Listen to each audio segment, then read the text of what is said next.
এনামুল হক বিজয়কে নিয়ে আসলে আমাদের সোশ্যাল মিডিয়াতে আমরা এভারেজ সমর্থকরা যা করছি, এটা আসলে খুব একটা ভালো না। এটা আসলে আমাদের নিম্ন বুদ্ধির পরিচয় আমরা দিচ্ছি। ধরুন, তিনি লাইভে একটা কথা বলেছেন, তিনি আসলে আগে যে দলে খেলেছেন বিপিএলে, সেখান থেকে পুরো টাকা তিনি পাননি।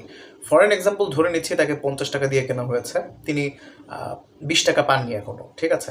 এখন আমরা যদি সেখানে যে কমেন্ট করি যে আপনি তো 30 টাকারই প্লেয়ার, আপনাকে যে 30 দিয়েছে এটাই তো অনেক, এটা এটা কতটা ঠিক আপনার মনে হয়? হ্যাঁ, মানে তাকে তো কিনেছে 50 দিয়ে। এখন যদি তার সাথে কথা হয় যে আপনাকে আমরা 50ই দিব, সেটা না, সেটা যে তারা দিচ্ছে না, যারা দেয়নি সেই টাকাটা, সেটা কি অন্যায় না? সেটা তো অন্যায়, ডেফিনেটলি অন্যায়। মানে আপনার সাথে কথা হয়েছে আপনাকে আমি এই টাকাটা দিব, এই পরিমাণ টাকাটা আমি আপনাকে না দিয়ে আমি হাফ দিলাম বা হাফ থেকে একটু বেশি দিলাম, 20 টাকা আমি দিলাম না, সেটা যে অন্যায় সেটা নিয়ে কথা না বলে আমরা তাকে ট্রোল করছি। তাকে নিয়ে ট্রোল করুন, কোনো সমস্যা নেই, আমি নিজেও অনেক সময় ট্রোল করেছি। বন্যেরা বনে সুন্দর, এনামুল হক বিজয় ঘরোয়াতে, ঠিক আছে, এই ধরনের কথাবার্তা আমি বলেছি। বাট তার মানে এই না এই মুহূর্তে এখনো প্রুভ না হলে একটা প্লেয়ার সম্পর্কে আমরা এই ধরনের কথাবার্তা বলবো। আরেকটা পয়েন্ট নিয়ে কথাবার্তা বলা যেতে পারে, ধরেন আমি তাকে 20 টাকা দিলাম না, এখন সে যদি এই 20 টাকা কম পেয়ে সে যদি ওই ফিক্সিং কাণ্ডে জড়িত হয়ে পড়ে, তাহলে এটার দোষ ডেফিনেটলি তার, যদি প্রুভ হয় তাহলে তো সে তো দোষী। বাট তাকে যে 20 টাকা যারা দেয়নি, তারাও কি দোষী না? মানে টাকা পয়সা ছাড়া একটা ফ্র্যাঞ্চাইজি কীভাবে নেমে যায়?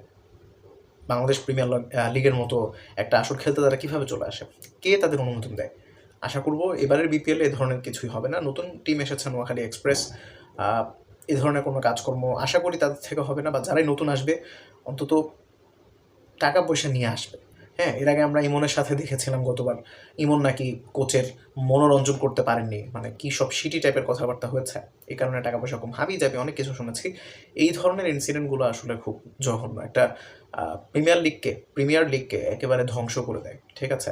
মান সম্মান একেবারে কমে যায়। তারপরে ভারতের ফিমেল হোস্ট, তার সাথেও নাকি কাহিনী হয়েছে, তাকে নাকি কুপ্রস্তাব দেওয়া হয়েছে, তাকে নাকি টাকা পয়সা কম দেওয়া হয়েছে, তিনি বিপিএলের মাঝপথে চলে গেছেন, হাবি যাবি কত কাহিনী ভাই। বিপিএলে এতগুলো কাহিনী খেলা বাদে এরকম হলে, তাহলে আসলে বিপিএল দেখার ইচ্ছাটা খুবই কমে যায়। এমনিতে আমাদের বিপিএলের মান অনেক ড্রপ করেছে আগের থেকে। হোপফুলি এটা আবার ব্যাক করবে, ভালো করবে। এনিওয়েজ, মনে হলো কিছু কথাবার্তা বলি আপনাদের সাথে। Thanks for watching. আসসালামু আলাইকুম।